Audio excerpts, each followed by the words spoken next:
Saint-Michel terrassant le Dragon, l'emblème de la ville de Bruxelles. Ce bâtiment semble dater d'un autre temps, cloîtré, barricadé presque. En réalité, c'est un véritable point névralgique de la capitale pour ce qui s'y passe en dessous, dans ce parc bien connu des Bruxellois.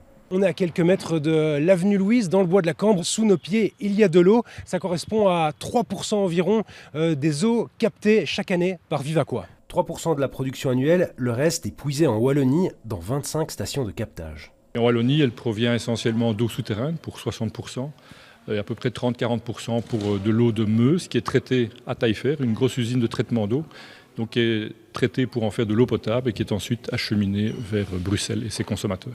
À Bruxelles, il y a 5 grands réservoirs et là, c'est une question de pression et de vases communicants.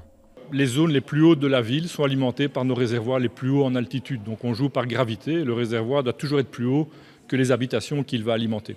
Et donc les zones les plus hautes de Bruxelles, par exemple l'altitude 100, sont alimentées par un réservoir qui se trouve près du Lion de Waterloo. Il est plus haut en altitude, alors il n'est pas sur le Lion de Waterloo, mais il est plus haut en altitude que l'altitude 100. D'une rue à l'autre de la capitale, l'origine de l'eau peut donc être totalement différente, avec un léger impact sur le goût qui peut aussi dépendre des saisons. L'eau est légèrement plus chlorée pendant l'été.